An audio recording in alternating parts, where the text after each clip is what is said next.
Hello everyone, a very warm and pleasant good morning to all our viewers. और मैं स्वागत करता हूं आप सभी का हमारे इस चैनल लर्निंग पर। और मैं आशा करता हूं कि आप सभी घर पर स्वस्थ होंगे और मस्त होंगे और गवर्नमेंट द्वारा बनाए गए सभी कोविड प्रोटोकॉल्स का आप सभी पालन कर रहे होंगे। सो व्यूअर्स, अगर आपको हमारा कंटेंट पसंद आता है तो आप ज़्यादा से ज़्यादा हमारे इस कंटेंट को शेयर करें और हमारे इस पेज को लाइक और सब्सक्राइब करना ना भूलें। आप हमसे हमारे टेलीग्राम चैनल पर भी कनेक्ट हो सकते हैं, जिसका लिंक हमारे डिस्क्रिप्शन बॉक्स में दिया हुआ है। वहां पर भी आप लोगों को डेली बेसिस पर हिंदी और इंग्लिश की वॉकअप्स प्रोवाइड करवाई जाती हैं और कुछ प्रैक्टिसेस भी वहां पे आप लोगों को प्रोवाइड कराई जाती है, जिससे आपके जो भी ग्रामर के कंसेप्ट्स हैं वो आपके क्लियर हो सकें और आपके जितने भी कॉम्पिटेटिव पर्पसेज हैं जैसे बैंक, एसएससी, यूपीएससी, वो सभी आपके साकार हो सकें। सो विजिट करना ना भूलें हमारे टेलीग्राम चैनल को। सो चलिए इस आज के एडिटोरियल को स्टार्ट करने से पहले जो कल हम लोगों ने एडिटोरियल डिस्कस किया था उस बेसिस पर आप लोगों के लिए दो क्वेश्चन हैं। देखिए, कल हम लोगों ने एडिटोरियल डिस्कस किया था, उसमें दो वर्ड मीनिंग्स हम लोगों ने देखे थे। एक था इनकर्शन, एक था बैकलैश। तो आपको इन दोनों का मीनिंग बताना है और इन दोनों से एक एक सेंटेंस फ्रेम करके आपको हमें कमेंट बॉक्स में जवाब देना है। आप अपने सजेशंस भी हमें कमेंट बॉक्स में लिख के बता सकते हैं और आपके सजेशंस पर भी हम लोग डेफिनेटली काम करेंगे। तो चलिए स्टार्ट करते हैं आज के एडिटोरियल को। देखिए, यहां लिखा हुआ है द परफेक्ट स्टॉर्म। स्टॉर्म क्या हो जाएगी? नाउन। परफेक्ट क्या हो जाएगा? एडजेक्टिव। दैट मीन्स बिल्कुल सही स्टॉर्म। स्टॉर्म का मतलब होता है तूफान। बिल्कुल सही तूफान आया है। अब इसके अगर हम कॉन्टेक्स्ट की बात करें तो ये क्या बताना चाह रहे हैं? जो रशिया और यूक्रेन का जो क्राइसिस चल रहा है उसकी बात कर रहे हैं कि जो सही तूफान आया है।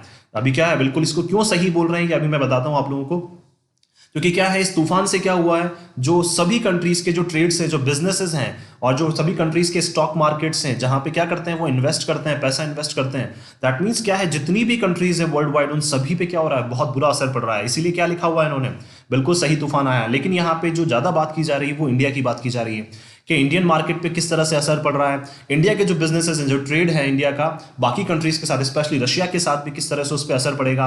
ये सारी चीजें आज के एडिटोरियल में डिस्कस की गई है। तो चलिए स्टार्ट करते हैं हम लोग। Russia's Ukraine gambit. गैम्बिट का मतलब जुआ। ठीक है, रशिया ने जो क्या खेला है, यूक्रेन के साथ जो जुआ खेला है, कुड अनरेबल। ये क्या कर सकता है? अनरेबल का मतलब सुलझा सकता है। की अजम्पशंस। की अजम्पशंस का मतलब जो मेन मान्यताएं जो हमारी हैं। अजम्पशंस का मतलब मान्यताएं। मान्यताओं का मतलब हो जाएगा यहाँ पे जो भी चीजें हम मानने लग जाते हैं कि हाँ ये इंडिया के फेवर में सही है, उन्हीं को क्या बोला जाता है? मान्यताएं। और उन्हीं को क्या बोलते हैं हम? अजम्पशंस। की assumptions driving India's economic policy. और कौन से अजम्पशंस, कौन सी मान्यताएं जो ड्राइव कर रही हैं, जो चला रही हैं किसको? इंडिया की इकोनॉमिक पॉलिसी को चला रही हैं। दैट मीन्स क्या बताना चाह रहे हैं यहाँ पे? ये बताना चाह रहे हैं कि रशिया और यूक्रेन का जो गैम्बिट चल रहा है, जुआ चल रहा है, या फिर बोल सकते हैं हम जो क्राइसिस चल रहा है, उसकी वजह से क्या है, जो हमारी मेन मान्यता है जो है वो सुलझ सकती है। और जिससे क्या चल रही है, हमारी इकोनॉमिक पॉलिसी चल रही है। पॉलिसी नाउन हो जाएगा, इकोनॉमिक एडजेक्टिव हो जाएगा। ठीक है, ध्यान रखिए। और चलिए स्टार्ट करते हैं हम लोग। The combative advent of the Russian military. Combative का मतलब होता है जो हर क्षण लड़ने के लिए तैयार रहता है, जुझारू जिसको बोलते हैं हम। एडवेंट का मतलब आगमन। तो जो जुझारू आगमन हुआ है किसका? रशियन मिलिट्री का। यहाँ पे एडवेंट नाउन हो जाएगा, कॉम्बिटिव एडजेक्टिव हो जाएगा। ध्यान रखिए। तो जो जुझारू आगमन हुआ है रशियन मिलिट्री का, कहां पे? Into Ukraine early Thursday. कब? जो थर्सडे को मॉर्निंग में जो आगमन हुआ था रशियन मिलिट्री का। आगमन का मतलब रशिया ने जो क्या कर लिया था, कैप्चर कर लिया था यूक्रेन में, वो घुस गए थे। Has predictably. प्रेडिक्टेबली का मतलब हो जाएगा अनुमानित रूप से। एलवाई आ गया तो एडवर्ब है, ध्यान रखिए। तो अनुमानित रूप से क्या कर दिया है? Predictably spooked. स्पूक्ड का मतलब क्या है? डरा दिया है। ये क्या है? वर्ब है। और हमें पता है कि वर्ब को मॉडिफाई करने वाला वर्ड क्या कहलाता है? एडवर्ब कहलाता है। तो प्रेडिक्टेबली क्या है? इसलिए एडवर्ब है, ध्यान रखिए। तो स्पूक्ड का मतलब डरा दिया है। उसने क्या कर दिया? अनुमानित रूप से डरा दिया है। किसको? Markets across all assets classes the world over, all over the world. तो ये क्या बोलना चाह रहे हैं? दैट मीन्स जो रशियन मिलिट्री ने क्या किया, यूक्रेन में एंटर किया है, उस वजह से जो ऑल ओवर द जो मार्केट है वो क्या हुआ है? बुरी तरह से प्रभावित हुआ है। वो पूरी तरह से क्या है? डर गए हैं सभी मार्केट्स जो हैं। तो दैट मीन्स ये बात करना चाह रहे हैं वर्ल्ड वाइड जो जितने भी मार्केट्स हैं वो क्या है? वो बुरी तरह से प्रभावित हुए। उनके एसेट्स, एसेट्स का मतलब क्या होता है? जैसे जो हमारे ट्रेड चल रहे हैं, बिजनेसेस चल रहे हैं, जो हमारा इन्वेस्टमेंट है, ये सारी चीजें क्या है? एसेट क्लासेस का मतलब सभी तरह के जो बिजनेसेस हैं वो क्या हुए हैं? बुरी तरह से प्रभावित हुए हैं। किसकी वजह से? रशिया ने जब यूक्रेन में एंटर किया है। Oil prices surge to an 8-year high of around $105 a barrel. और जो ऑयल की प्राइसेस हैं वो अब तक 8 सालों में सबसे ज्यादा बढ़ी हैं। और कितनी हो गई है इस बार? वो $105 हो गई है। एक बैरल की कॉस्ट कितनी हो गई है? $105, जो अब तक 8 सालों में क्या है? सबसे ज्यादा हाई है। देखिए यहाँ एन यूज हुआ है, क्यों? क्योंकि यहाँ पे ए का साउंड आ रहा है। ठीक है। Stock market stumbled with the Indian bourses crashing nearly 5% on Thursday.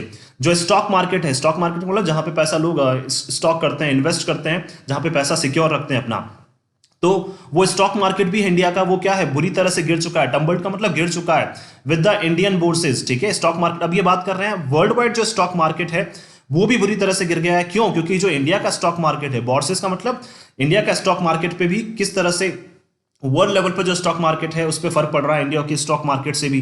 तो इंडिया का जो स्टॉक मार्केट है वो कितना हो रहा है, लगभग 5% क्रैश हुआ है। कब? थर्सडे को। और उसी वजह से क्या है, जो वर्ल्ड वाइड स्टॉक मार्केट है वो भी बहुत तेजी से गिर रहा है। क्या वर्ल्ड वाइड जो स्टॉक मार्केट है वो भी गिर रहा है? क्यों? क्योंकि इंडिया का जो स्टॉक मार्केट है, बोर्सेस का मतलब स्टॉक मार्केट, वो भी लगभग 5% गिरा है। कब? थर्सडे को। And the rupee dipping perilously close to the 76 to a dollar mark. अगर हम बात करें रूपी की जो कॉस्ट है $1 की कंपैरिजन में कितनी है, 76, वो भी क्या है, बहुत बुरी तरह से, पेरिलसली का मतलब ये भी क्या है, हमारा एडवर्ब एलवाई आ रहा है, ध्यान रखिए। तो ये भी क्या है, बुरी तरह से क्या है, बहुत बुरी तरह से ये भी गिर रही है। और कितना हो गई है अब ये $1 की कंपैरिजन में कितना हो गया है, $1 इज इक्वल टू 76 रुपीज। ये भी बहुत ज्यादा गिरता जा रहा है, बहुत ज्यादा। इवन जो रुपये की कॉस्ट है वो क्या है, बढ़ती जा रही है। किसकी कंपैरिजन में? डॉलर की कंपैरिजन में। द फ्लाइट टू सेफ्टी, और हर कोई क्या चाह रहा है, अब सेफ रहना चाह रहा है, हर एक कंट्री सेफ रहना चाह रही है। एमिड ऑल दिस मेहम, मेहम का मतलब होता है तबाही। जो ये तबाही हो रही है, तबाही का मतलब ये रशिया और यूक्रेन के बीच में जो वॉर हो रहा है, इसकी बात कर रहे हैं ये। तो इस तबाही की बात कर रहे हैं कि इसकी तबाही के बीच में क्या है, हर कोई सुरक्षित रहना चाह रहा है। Propped up India's favourite yellow metal to a 15-month high. Yellow metal का मतलब गोल्ड की बात कर रहे हैं ये। तो इंडिया का जो फेवरेट येलो मेटल है, सबसे ज्यादा इन्वेस्टमेंट इंडिया में जो किया जाता है वो गोल्ड में किया जाता है। तो क्या है, इस तबाही की वजह से क्या है, जो इंडिया का फेवरेट येलो मेटल, जो इंडिया फेवरेट क्या करता है, गोल्ड में इन्वेस्ट करता है, वो भी अब कितना पहुंच गया है, लगभग 15 महीने की सबसे हाई रेट्स पे पहुंच चुका है। क्या? गोल्ड। दैट मीन्स अगर लास्ट हम कितनी बात करें, 1 साल और 3 महीने की अगर हम लोग बात करें, तो जो गोल्ड की प्राइसेस है वो भी बहुत ज्यादा बढ़ चुकी है। वो भी किस वजह से? ओनली अभी जो रशिया और यूक्रेन का क्राइसिस चल रहा है उस वजह से।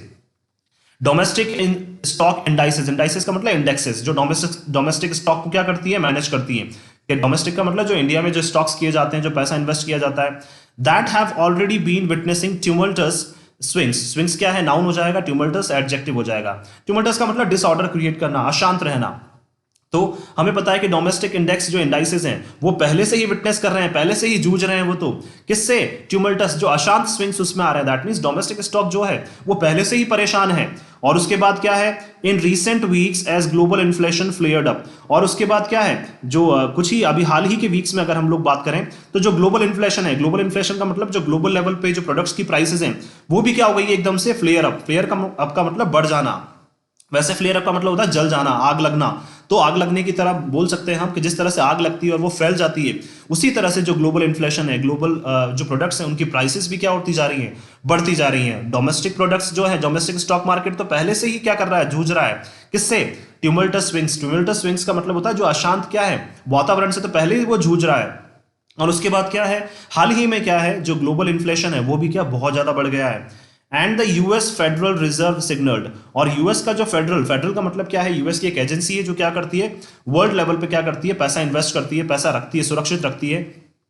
तो उन्होंने भी क्या किया है, उन्होंने भी सिग्नल दिया है, उन्होंने भी संकेत दिया है, फास्टर थ्रॉटलिंग। थ्रॉटलिंग का मतलब होता है गला घोटना। दैट मींस फास्ट, बड़े लेवल पे क्या हो सकता है, थ्रॉटलिंग हो सकती है। थ्रॉटलिंग का मतलब वो गिर सकती है, गिरावट आ सकती है। किसमें? Of easy money liquidity. Liquidity का मतलब क्या होता है, अपनी नॉर्मल जो रेट्स होती हैं, ठीक है, उस बेसिस पर, जैसे मान लीजिए किसी को इन्वेस्ट करना है तो उसको क्या इजीली मनी जो है वो प्रोवाइड हो जाएगी। लेकिन अब क्या है, इस चीज का भी अब गला घोटा जा सकता है। इस चीज को भी क्या है, अब ये भी बहुत तेजी से अब घट रही है।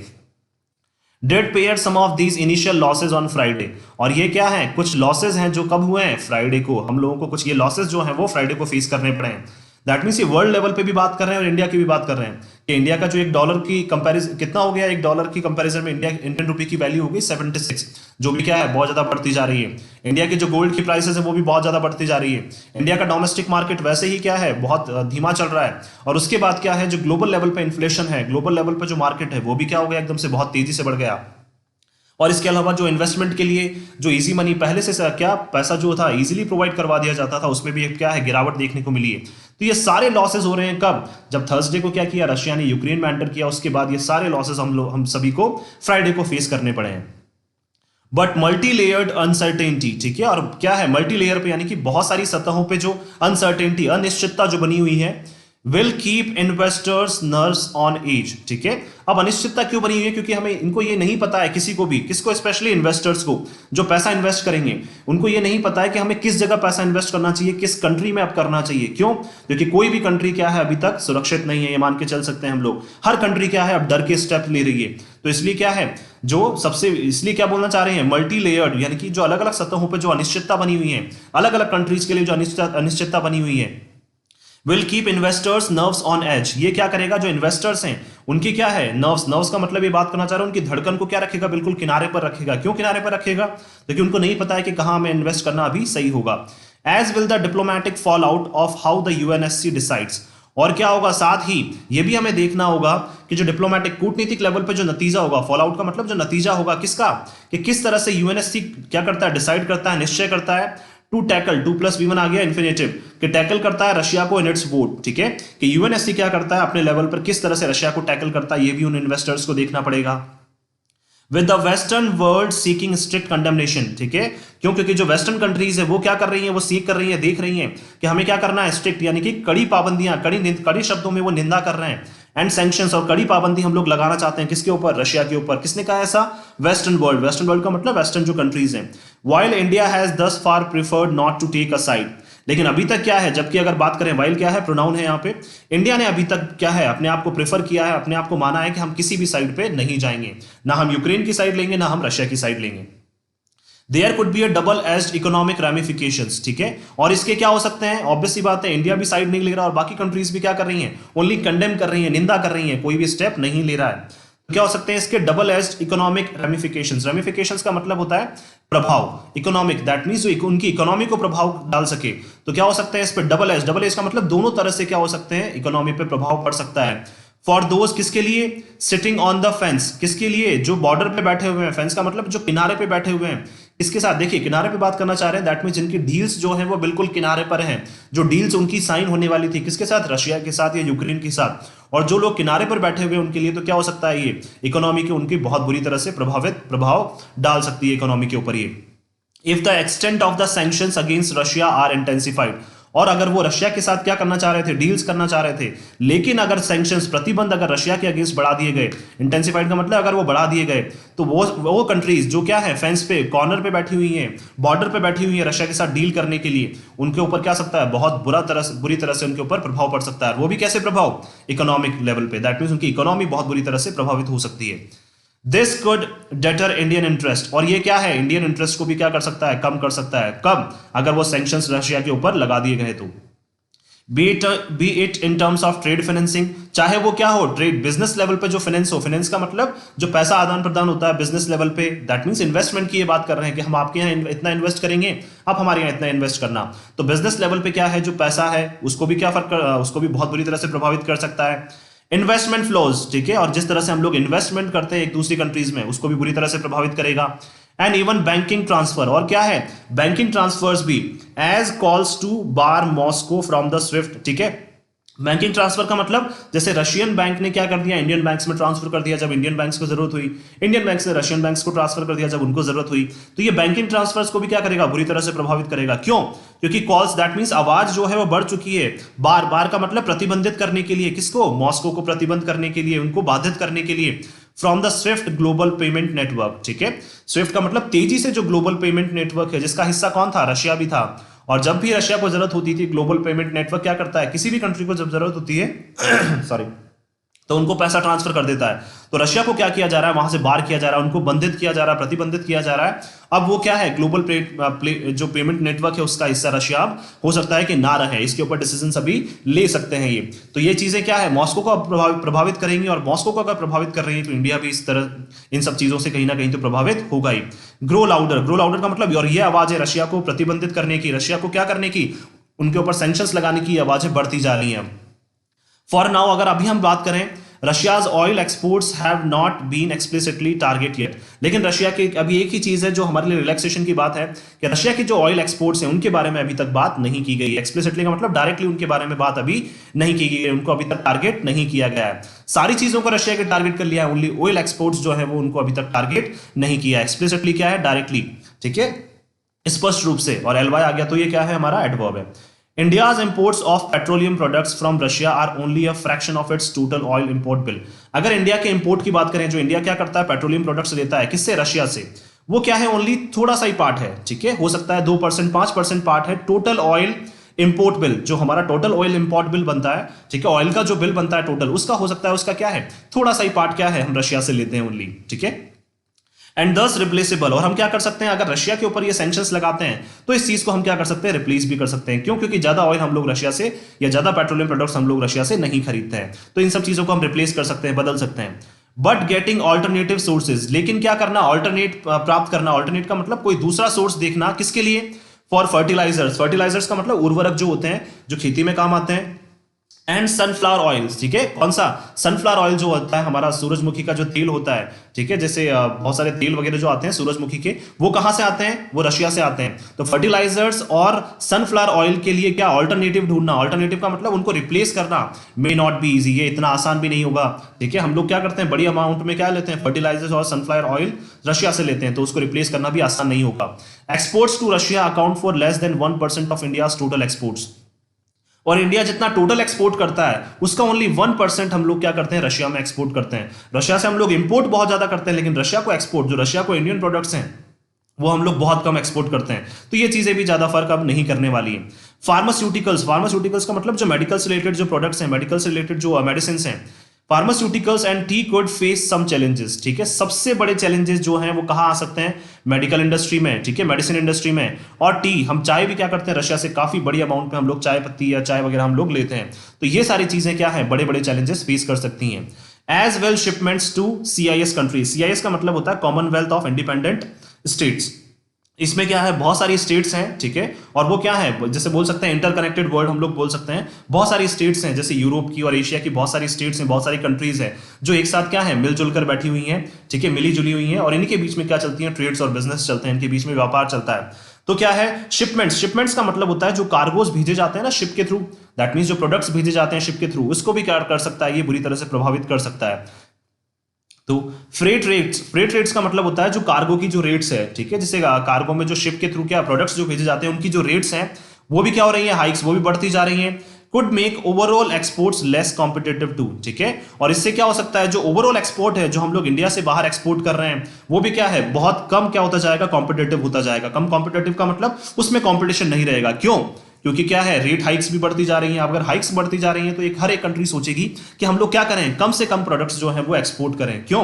क्योंकि प्राइसेस जो हैं वो उनके ऊपर बढ़ती जा रही है, उनके ऊपर टैक्सेस ज्यादा लगाए जा रहे हैं। तो कोई भी कंट्री ऐसा नहीं चाहेगी कि हमारे ऊपर टैक्सेस ज्यादा लगाए जाएं।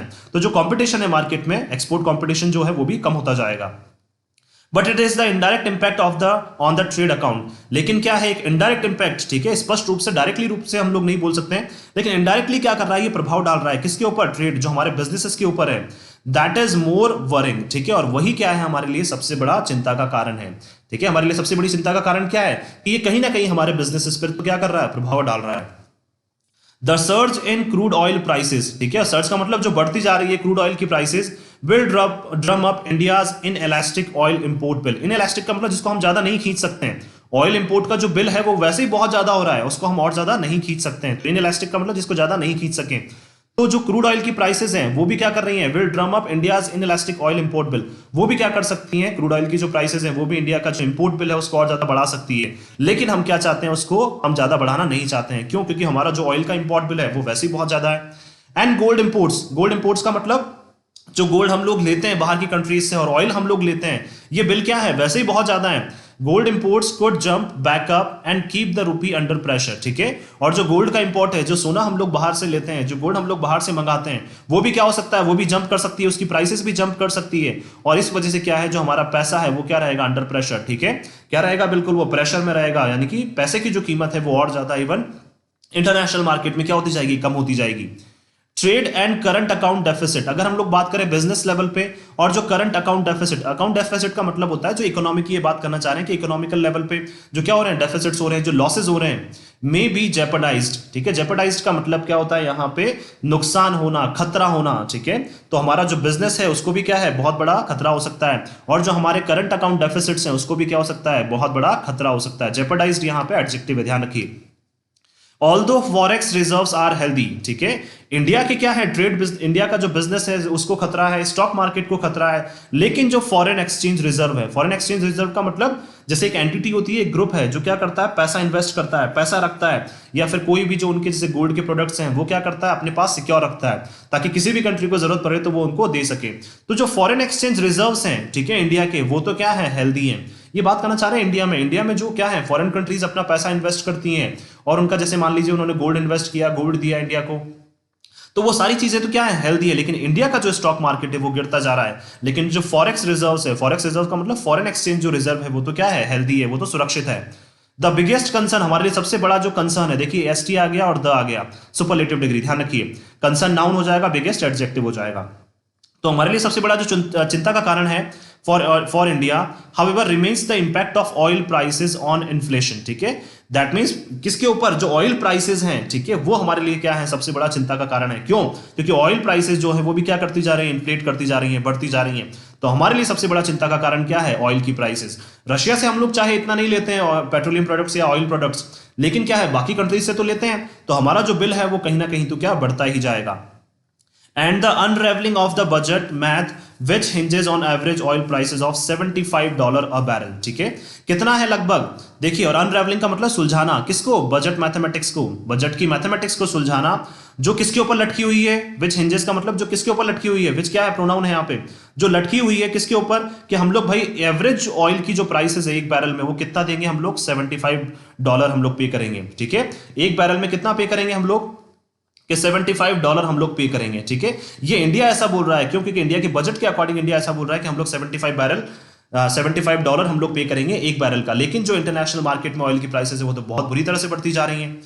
द आरबीआईज असर्शन, आरबीआई ने जो स्टेटमेंट दिया है दैट रिटेल इन्फ्लेशन, रिटेल का मतलब जो प्रोडक्ट्स बेचे जाते हैं उनमें क्या है, इन्फ्लेशन उनमें भी बढ़ते जा, उसमें भी क्या होती जा रही है, उनकी कीमतों में भी बढ़ती जा रही है, उनकी कीमतें बढ़ती जा रही हैं। हैड पीक्ड एट 6.01% इन जनवरी, ठीक है, कब, जनवरी में कितना हो गया था ये, 6.01% हो गया था, क्या, रिटेल इन्फ्लेशन, रिटेल का मतलब जो प्रोडक्ट्स कस्टमर्स को बेचे जाते हैं उसमें भी क्या, उनकी कीमतों में भी वृद्धि हुई थी, कितनी तक, 6.01% तक, as well as its growth accommodative stance, ठीक है।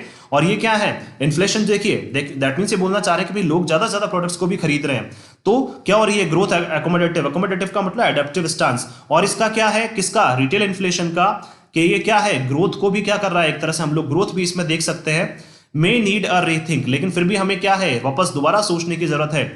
With oil prices 11% higher, that means क्या है कि रिटेल इन्फ्लेशन जो है वो बढ़ता जा रहा है, रिटेल का मतलब लोग जो है, कस्टमर्स जो हैं हमारे, वो ज्यादा ज्यादा प्रोडक्ट्स खरीद रहे हैं, तो ये एक अच्छा है हमारे लिए, क्या हो सकती है, ये क्या है, एक ऐसा स्टांस है, एक ऐसा नजरिया है जिससे हम ग्रोथ को देख सकते हैं।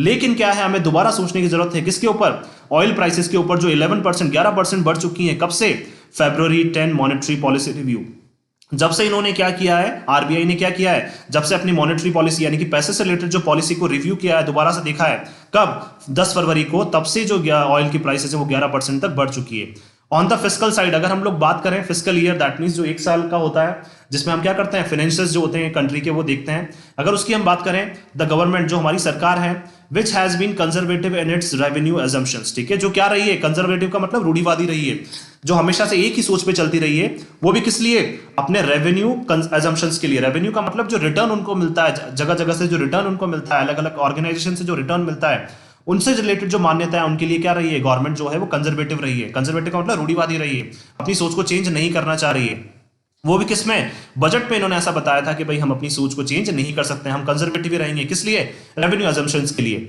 हैज द रूम, अब हमारे पास क्या है, एक और ऑप्शन है, सोर्स है, to preemptively cut domestic fuel taxes, क्या कर सकते हैं हम, प्रीएम्प्टिवली का मतलब पहले से ही हम लोग क्या कर सकते हैं, प्रीएम्प्टिवली का मतलब किसी चीज को देखते हुए, फ्यूचर में कोई अगर नुकसान होने वाला है उसको देखते हुए हम क्या कर सकते हैं, पहले से ही कट कर सकते हैं, किसको, जो डोमेस्टिक फ्यूल पे जो हम लोग टैक्सेस लगा रहे हैं, ठीक है, बाहर से तो टैक्स लग ही रहा है, लेकिन डोमेस्टिक जो हम लोग इंडियन लेवल पे टैक्स लगा रहे हैं उसको कम कर सकते हैं, क्यों, टू निप इन्फ्लेशनरी एक्सपेक्टेशंस, निप का मतलब कम करने के लिए, बहुत बुरी तरह से उसको हटाने के लिए, कम करने के लिए, किसको, जो बढ़ती हुई हमारी आशाएं हैं, बढ़ती हुई जो रेट्स हैं, बढ़ती हुई रेट्स की जो आशाएं हैं, उनको कम करने के लिए हम क्या कर सकते हैं, डोमेस्टिक फ्यूल पे जो टैक्सेस लगते हैं उनको हम कट कर सकते हैं, हटा सकते हैं। और स्टोक का मतलब इंसाइट कर सकते हैं और एक्साइट कर सकते हैं, हम एनर्जाइज कर सकते हैं, किसको, फॉल्टरिंग कंजम्पशन लेवल, फॉल्टरिंग का मतलब जो गिरता हुआ क्या कंजम्पशन लेवल, कंजम्पशन का मतलब लोग क्या कर रहे हैं, कंज्यूम कम से कम कर रहे हैं।